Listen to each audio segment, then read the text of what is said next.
সবাইকে নমস্কার। গোলাঘাটি মন্ডল জেলা আয়োজিত আজকের যে যোগদান সভা, এই যোগদান সভায় আমার কাছে যে রিপোর্ট আছে প্রায় 125টা ফ্যামিলি পরিবারের 487 জন আজকের এই যোগদান সভায় যোগদান করবেন। ভারতীয় জনতা পার্টির পতাকা তোলে সেই উপলক্ষে আমাদের মাঝে উপস্থিত আছেন ত্রিপুরা প্রদেশ বিজেপির মাননীয় সভাপতি তথা রাজ্যসভার সাংসদ শ্রী রাজীব ভট্টাচার্য মহোদয়। একটু আগে ওনার বিস্তৃতভাবে আলোচনা আমাদের ভারতীয় জনতা পার্টির যে কথা, আমাদের সরকারের যেসব কাজ, কেন্দ্রের এবং রাজ্যের যে কথা আপনাদের সামনে রেখেছেন। আমাদের মাঝে উপস্থিত আছেন ভারতীয় জনতা পার্টির ত্রিপুরা প্রদেশের সাধারণ সম্পাদক তথা জনজাতিদের এখন ইউথ আইকন শ্রী বিপিন দেববর্মা মহোদয়। আমাদের মাঝে উপস্থিত আছেন এই ডিস্ট্রিক্টের সম্মানিত সভাপতি শ্রী বিপ্লব চক্রবর্তী মহোদয়, এই সিপাহীজলা ডিস্ট্রিক্টের।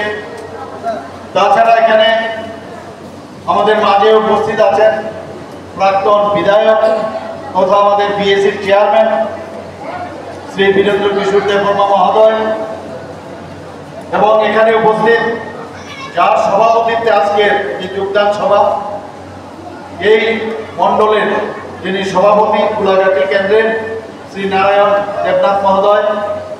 এখানে উপস্থিত আছেন আমাদের অত্যন্ত প্রিয়ভাজন এবং অত্যন্ত ডাইনামিক এমডিসি শ্রী সঞ্জীব রিয়াং মহোদয়।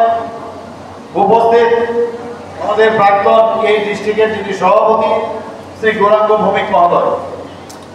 উপস্থিত আমাদের এই কেন্দ্রের থেকে যিনি, যাকে ভারতীয় জনতা পার্টির তরফ থেকে লড়বার জন্য দেওয়া হয়েছিল বিধানসভা 2023-এ, শ্রীমতী হিমানী দেববর্মা মহোদয়া।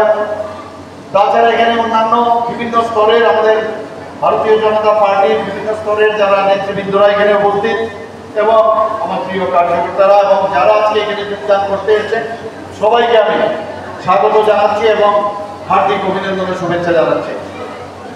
আমার মনে আছে 2018-তে আমি এই হলের মধ্যে আমি এসেছিলাম। সেখানে আমাকে দায়িত্ব দেওয়া হয়েছিল 2018-তে সমস্ত ত্রিপুরা যে বুথ ম্যানেজমেন্ট কমিটির ইনচার্জ। এই হলের মধ্যে তখন বিধায়ক হয়নি, বীরেন্দ্রবাবু ছিলেন। এখানে যারা পোলিং এজেন্ট যারা ছিল, সেই পোলিং এজেন্টদের একটা ট্রেনিং দেওয়ার জন্য আমি এসেছিলাম এখানে। এমন একটা অবস্থা, যে রাস্তার কথা বলেছে, মানে কখন যে পৌঁছবো সেই রাস্তা দিয়ে, সেটা আপনারা নিশ্চয়ই সেগুলো আপনারা জানেন। আজকে সেই কথাগুলো আমাদের রাজীববাবু বলেছেন যে এখন এক রকমই আমি কিন্তু এখানে পৌঁছে গেলাম। বহুত কষ্টে আমরা পৌঁছলাম, তার মধ্যে আতঙ্কের পরিবেশ, কমিউনিস্টদের কখন যে আক্রমণ করবে, ভয় ভীতি। এই জনজাতিদের সবসময় একটা ভয় ভীতি, সবসময় একটা পিছিয়ে, সবসময় একটা পেছনে লেগে রয়েছে, এবং তার থেকে আমাদের ভারতীয় জনতা পার্টি কিভাবে তার থেকে মুক্তি লাভ করবে তার ব্যবস্থা আমরা করছি। আমার মনে আছে আমি যখন এই হলের মধ্যে যখন ওই ট্রেনিং প্রোগ্রাম শেষ করলাম, শেষ করার পর বাড়িতে যখন গেলাম আমরা আমাদের কাজে পরে, পরবর্তী সময়ে আমার মনে আছে আমাদের বীরেন্দ্রবাবুর উপর সেই কমিউনিস্টরা অ্যাটাক করেছিল, আমার এখনো মনে আছে। পরবর্তী সময় এখানে এসেছিলাম, রাজীববাবু বলছিলেন যে এখানে যখন আমাদের দায়িত্ব দেওয়া হলো কৃষ্ণা প্রমুখের সময় এখানে আমরা এসেছিলাম। তো বারবার হলে আমরা এসেছি, এবং এখানে যারা আজকে জনজাতি ভাই ও বোনেরা এসেছেন, আমি আপনাদের কাছে একটা কথাই রাখবো,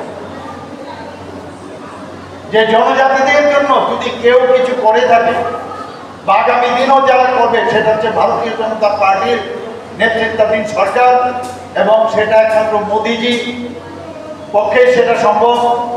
আমাদের যিনি অমিত শাহজি আছেন, মাননীয় স্বরাষ্ট্রমন্ত্রী, উনার দ্বারা যেসব কাজ হচ্ছে তার জন্য আমাদের যে জনজাতিদের জন্য যে কাজ করা সেটা সম্ভব হবে। আমাদের ভারতীয় জনতা পার্টি যিনি সর্বভারতীয় সভাপতি জেপি নাড্ডাজি, উনিও যেভাবে জনজাতিদের কথা চিন্তা করেন, মাননীয় প্রধানমন্ত্রী শ্রী নরেন্দ্র মোদীজির মার্গদর্শনে একমাত্র ভারতীয় জনতা পার্টি প্রকৃত অর্থে আমাদের যে ন্যাশনাল পার্টি আমাদের জনজাতিদের জন্য তারাই কাজটা করবেন এবং আগামী দিন সেটা করবেন। বন্ধুগণ, এখানে বিস্তারিত আলোচনা করেছেন। আপনারা জানেন যে 2 অক্টোবর 2024 যে কথাই নয়, আমি বিহারে ছিলাম, বিহারে হিন্দিতে একটা কথা আছে, काम मत करो, काम का खूब फिक्र करो, काम मत करो, काम का फिक्र करो और उसका खूब जिक्र करो, लेकिन काम मत करो। এই হচ্ছে রাজনীতি। যতগুলো দল আজ পর্যন্ত ভারতবর্ষে ছিল আগে, এখনো যারা অনেকে আছে আমাদের বিরোধী দলের, তাদের আমরা দেখেছি এই মন্ত্রে ওরা সবসময় কাজ করেছে। আর আমাদের মাননীয় প্রধানমন্ত্রী কি বলছেন, সবকা সাথ সবকা বিকাশ আর सबका विकास और प्रयास। तो এই যে স্লোগান, সেটা নিয়ে প্রকৃত অর্থেই যে কাজ হয়, কাজের মাধ্যমে ভারতীয় জনতা পার্টি, আমি আগামী দিন প্রতিটা ঘরে আমাদের ভারতীয় জনতা পার্টির একজন কার্যকর্তা প্রতিটা পরিবারের কাছে যাবে, আমাদের উন্নয়নের যে কাজগুলো আমরা জনজাতিদের জন্য আমরা যা যা করেছি তাদের ঘরে ঘরে আগামী দিন যাবে, সেটা আপনাদেরকে আমি বলছি। 2 অক্টোবর 2024 মাননীয় প্রধানমন্ত্রীজি কি করেছেন, ধরতি আবা জনজাতীয় গ্রাম উৎকর্ষ অভিযান। এই যে নাম, যেটা সবসময় উনি যে নামগুলো দেন, এক এক সময় সেই নামের সাথে কিন্তু তার সার্থকতা রয়েছে। একটা গ্রামের উৎকর্ষ গ্রাম উনি তৈরি করতে চান এবং সেইভাবে আমাদের এখানে বিভিন্ন প্রকল্প করা হয়েছে এবং তার জন্য তাদের যে মৌলিক যে সমস্যা, সেই সমাধানের লক্ষ্যে প্রায় 81 কোটি 64 প্রায় 69 লক্ষ টাকা দেওয়া হয়েছে। বন্ধুগণ, আমাদের মাননীয় প্রধানমন্ত্রীজির মার্গদর্শনে আমরা ধরতি আভা জনভাগিদারি অভিযান দেশের মধ্যে যে অভিযান আমরা চালিয়েছি, তার মধ্যে আমাদের রাজ্য সেখানে শ্রেষ্ঠ রাজ্য হিসাবে সেটা পরিলক্ষিত হয়। বন্ধুগণ, তার জন্য আমরা কিন্তু সম্মান সেটা পেয়েছি এবং যাতে করে এটা যেন বাস্তবায়ন হয়, আমাদের এক একজন মন্ত্রীকে বিভিন্ন জেলায় তাদেরকে আমরা নিয়োগ করেছি। ধরতি আবা জনভাগিদারি অভিযান ও পিএম জনগণ, সেটা যেহেতু আমরা বাস্তবায়ন করেছি, কথাই নয় কাজের মাধ্যমে আমি যেটা বললাম, তাতে করে আমরা 3টা জাতীয় পুরস্কার আমরা পেয়েছি। প্রধান পিএম জনগণ বাস্তবায়নের উত্তর ত্রিপুরা, কিছুদিন আগে আপনারা দেখেছেন উত্তর ত্রিপুরা যে আমাদের 15 অক্টোবর 2025 মাননীয় আমাদের রাষ্ট্রপতি দ্রৌপদী মুর্মুজির কাছ থেকে সম্মান গ্রহণ করেছেন ত্রিপুরা, তিনি ডিস্ট্রিক্ট ম্যাজিস্ট্রেট সেখানে সে গ্রহণ করেছেন। শুধু তাই নয়, মাননীয় প্রধানমন্ত্রীজি 15 নভেম্বর 2023 জনজাতীয় গৌরব দিবস উপলক্ষে ভগবান যে বিরসা মুন্ডা, উনার জন্মদিনকে পিএম জনগণ এই প্রকল্প সূচনা করা হয়েছে। এই প্রকল্পের মধ্যে যারা আমাদের প্রিমিটিভ গ্রুপ আছে, রিয়াং জনজাতি গোষ্ঠী, তাদেরকেও কিন্তু এই প্রকল্পের মধ্যে নেওয়া হয়েছে। সেখানে ড্রিঙ্কিং ওয়াটার, পানীয় জলের ব্যবস্থা, সেখানে ইলেকট্রিসিটি, সেখানে রোড তৈরি করা, এডুকেশন, হেলথ এবং অন্যান্য সব বিষয়ে তার ব্যবস্থা যেন প্রপার হয়, সেই যে আমাদের প্রকল্প সেইভাবে করা হয়েছে। বন্ধুগণ, এবং 11টা দপ্তর সেটাকে একসাথে কাজ করেছে। 2024-25 এখন পর্যন্ত 322 কোটি 6 লক্ষ টাকা 6 লক্ষ টাকার উপরে সেখানে আমাদের খরচ করা হয়েছে। বন্ধুগণ, 2024 সালে একটু আগে আমাদের মাননীয় সভাপতি বলছেন যে আমাদের বাজেট প্রায়শ বলে যে এডিসিতে টাকা দেওয়া হয় না, এডিসিতে টাকা দেওয়া হয় না। আমরা প্রায় 30,298 কোটি টাকা আমাদের যে বাজেট, ত্রিপুরার যে বাজেট, সেই বাজেটের প্রায় 39.06% আমরা জনজাতি উন্নয়নের জন্য সেই টাকা আমরা দিয়েছি। 2025-26-এ আমরা যে বাজেট দেখেছি সেখানেও সেই বাজেটেরও প্রায় 40%-এর উপরে জনজাতিদের উন্নয়নের জন্য সেই টাকা আমরা দিচ্ছি। শুধু তাই নয়, সেটা তো আমাদের বাজেট থেকে। তারপরও এই যে বাজেট আছে 30,000 কোটি টাকার উপরে 296, তার মধ্যে কিছু আছে যেগুলো বেতন দিতে হবে আমাদের যে কমিটেড এক্সপেন্ডিচার আছে, যারা পেনশন পাচ্ছে তাদের টাকা দিতে হবে, আমাদের লোন নিয়েছে লোনের টাকা দিতে হবে। তার থেকে আমরা যে 17,000 কোটি টাকা আমাদের সেটা থাকে, তার থেকে আমরা এই যেটা বললাম প্রায় 40% জনজাতি উন্নয়নে আমরা খরচ করছি। তাছাড়াও বিভিন্ন যেসব আমাদের লোকাল বডিজ আছে তাদেরকেও আমাদের এর থেকে আমাদের টাকা দিতে হয় তাদের উন্নয়নের জন্য। বন্ধুগণ, শুধু বাজেটের হিসাব ছাড়াও RIDF এর থেকেও আমরা জনজাতি এলাকার উন্নয়নের জন্য আমরা টাকা দিচ্ছি। আমরা ট্রাস্টের মাধ্যমে আমরা প্রায় 1,400 কোটি টাকা আমরা ওয়ার্ল্ড ব্যাংক থেকে লোন নিয়েছি। সেটা কিসের জন্য? শুধু জনজাতি এলাকার উন্নয়নের জন্য। এবং শুধু তাই নয়, আপনারা যদি দেখেন যে জায়গা প্রজেক্ট, কিন্তু জার্মান প্রজেক্ট সবকটাই কিন্তু জনজাতি এলাকার উন্নয়নের জন্য আমরা করছি। প্রায় 1700 থেকে 1800 কোটি টাকা আমরা যে এলিমেন্ট প্রজেক্ট সেটাও আমরা লোন নিয়েছি। সেখানেও জনজাতি যে ফরেস্ট ডিপার্টমেন্টের জনজাতিদের উন্নয়নে আমরা সেই কাজটা করছি। আপনারা সবাই জানেন যে রিয়াং যারা আমাদের জনজাতি গোষ্ঠী আছে, 23 বছরের সমস্যা, বহু সমস্যা, কোনো সরকার সেদিকে নজর দেয় না। আমাদের সরকার আসার পর মাননীয় প্রধানমন্ত্রীর মার্গদর্শনে, আমাদের অমিত শাহজি, মাননীয় গৃহমন্ত্রীজি, ওনার কারণে আজকে আমাদের ত্রিপুরা সরকার এবং কেন্দ্রীয় সরকার মিলে একটা মৌ হয়েছে এবং তাদের যাতে যেসব সেখানে তাদের প্রপার্টি থাকতে পারে তার জন্য প্রায় 8,800 কোটি টাকা, 800 কোটি টাকা তার জন্য বরাদ্দ করা হয়েছে। প্রথমে 500 কোটি টাকা ছিল, সেটাকে বেড়ে আজকে 800 কোটি টাকা হয়েছে। বন্ধুগণ, এর মধ্যে আপনারা জানেন যে 2018 সালে যে জনজাতিরা যারা হোস্টেলে থাকেন, আমাদের ছেলে মেয়েরা, সেখানে মাত্র 55 টাকা দেওয়া হতো তাদের যাতে পড়াশোনা করতে পারে সেই জন্য। সেই জায়গার মধ্যে আজকে আমরা 80 টাকা আমরা করেছি। ক্লাস 6 থেকে যারা 8 ক্লাস জনজাতি ছাত্ররা আছেন, যারা প্রি মেট্রিক স্কলারশিপ যেখানে 400 টাকা বছর আগে দেওয়া হতো, সেখানে 1000 টাকা আমরা করেছি। আমাদের মাননীয় প্রধানমন্ত্রীজি, আপনারা সবাই জানেন, সবসময় বলেন মহারাজাদের উন্নয়ন বা মহারাজাদের সম্পর্কে ওনারা যে উন্নয়ন করে গেছেন সেই বিষয়ে কোনো সরকার এর আগে কিন্তু তাদের কথা চিন্তা করেন। আমাদের সরকার আসার পর মাননীয় প্রধানমন্ত্রীজি, আপনারা সবাই জানেন যে সিঙ্গারমিল এয়ারপোর্ট যখন দ্বিতীয় বিশ্বযুদ্ধের সময় মহারাজা বীর বিক্রম কিশোর উনি সেখানে আমাদের সিঙ্গারমিল এয়ারপোর্ট উনি স্থাপন করেন। ওয়ান অফ দ্য ওল্ডেস্ট যে এয়ারপোর্ট ছিল, এবং তাকে সম্মান দেওয়ার জন্য আজকে মহারাজা বীর বিক্রম কিশোর মানিক্য বাহাদুরের নামে সেখানে আজকে এয়ারপোর্ট স্থাপন করা হয়েছে। মহারাজার একটা পূর্ণ মূর্তিও সেখানে স্থাপন করা হয়েছে। আমার বাড়ির সামনে 0 পয়েন্টে, যে অনেকে জানে না, তার থেকে শুরু হয় আগরতলার থেকে কোন পয়েন্ট থেকে, এই যে আমরা বলি 60 কিলোমিটার, 60 মাইল, এগুলো আগে মাইল ছিল। আমার নিজের চোখের সামনে দেখা যে এই মাইল হলো মাটির নিচে চলে গেছে, সেটাকে এখন উপরে উঠানো হয়েছে। এবং মহারাজা বীর বিক্রম কিশোর মানিক্য বাহাদুরকে বলা হয় যে ত্রিপুরার আধুনিক ত্রিপুরার রূপকার। ওনাকে সম্মান দেওয়ার জন্য এই 0 পয়েন্টে ওনার একটা মূর্তি সেখানে বসানো হয়েছে। শুধু তাই না, আমাদের সরকার আসার পর ওনার যে জন্মদিন 19শে আগস্ট, সেটাকে সরকারি ছুটি আমরা ঘোষণা করেছি। আমরাই একমাত্র ভারতীয় জনতা পার্টি যে সম্মান, যারা কাজ করে গেছে, এই ত্রিপুরার জন্য কাজ করে গেছে, তাদের আমরা সম্মান দিয়েছি। এর আগে কিন্তু সরকার সে চেষ্টাও করেনি বা আগামী দিনও করবে না। ওরা যদি কোনদিন আসেও, তাদের আশা তো দূরস্থ, কিন্তু করবেও না।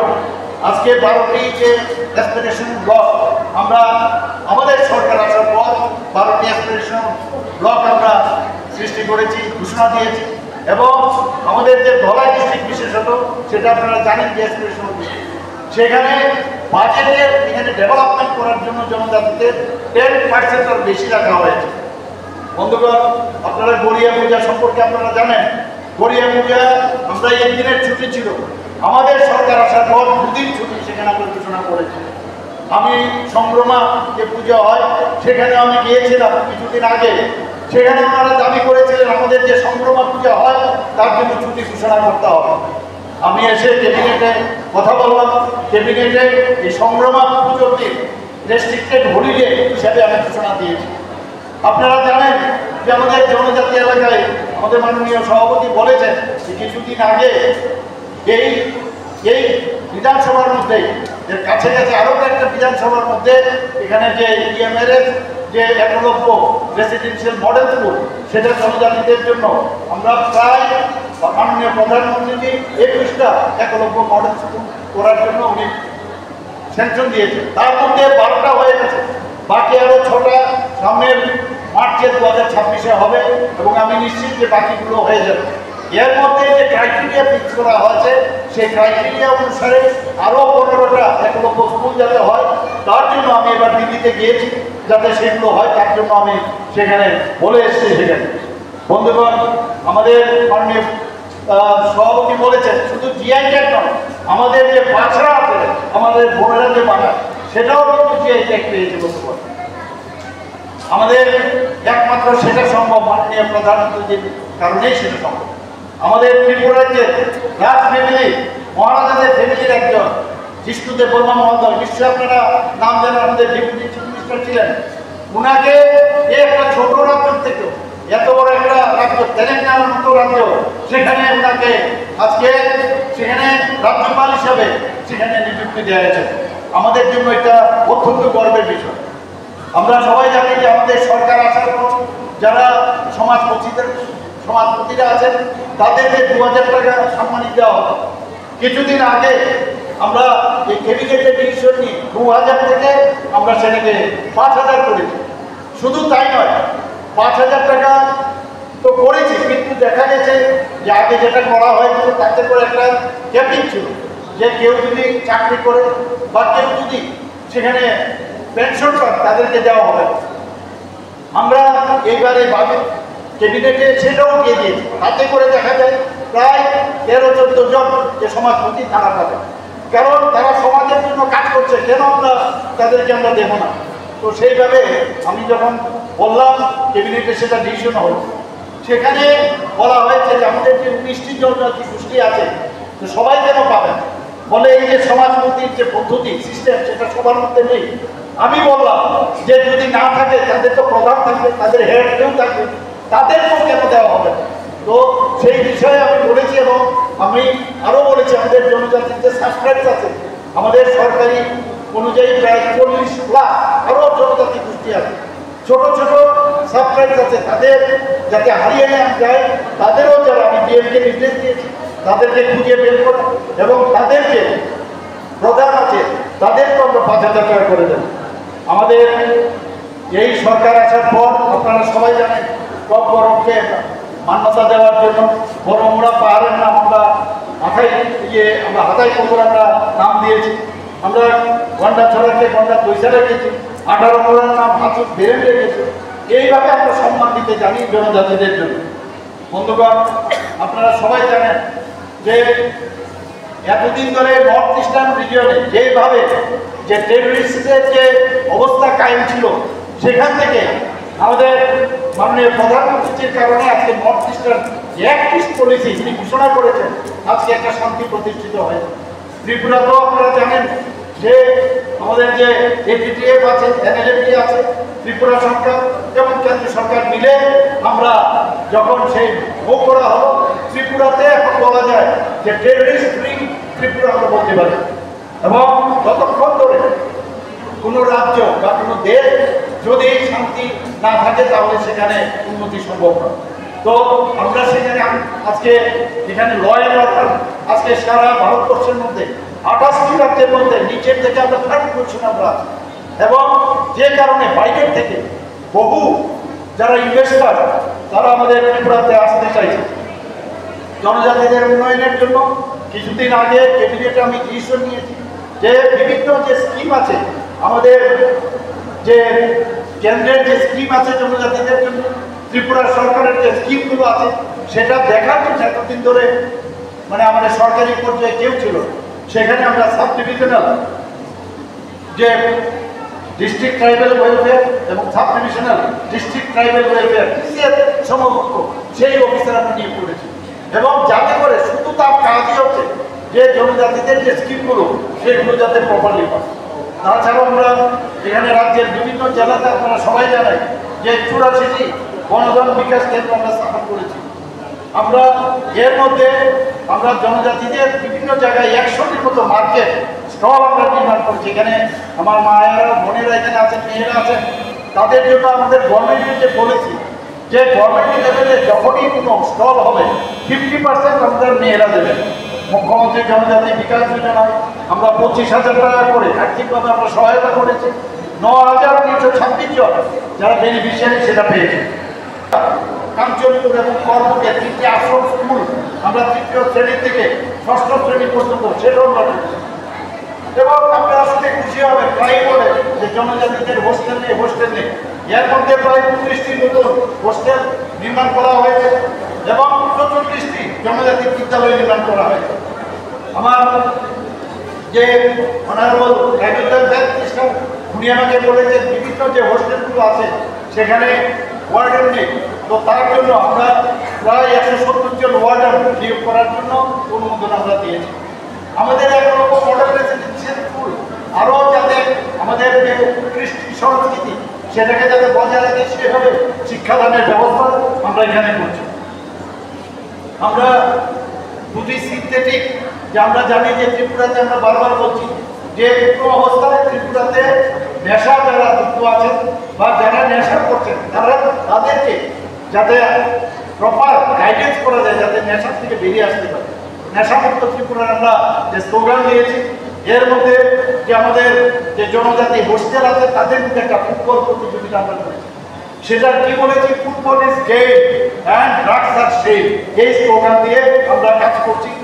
আমরা 2023 সালের নভেম্বর মাসে যেটা বললাম যে গৌরব জনজাতি গৌরব দিবস সেটা আমরা করেছি। সেখানে মেইন হচ্ছে যে স্যানিটেশন থেকে আরম্ভ করে আমাদের যে পানীয় জল দেওয়া সেই ব্যবস্থা যেন আমাদের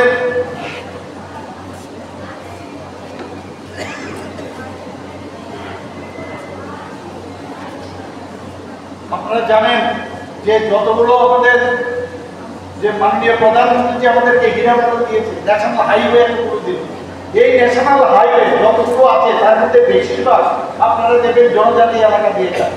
এবং সেখানে কারণ এটা যখন যাবে তো জনজাতি যারা আছে সেখানে তাদেরকে কম্পনসেশন দিতে হয়, আপনার বাড়তে হয়।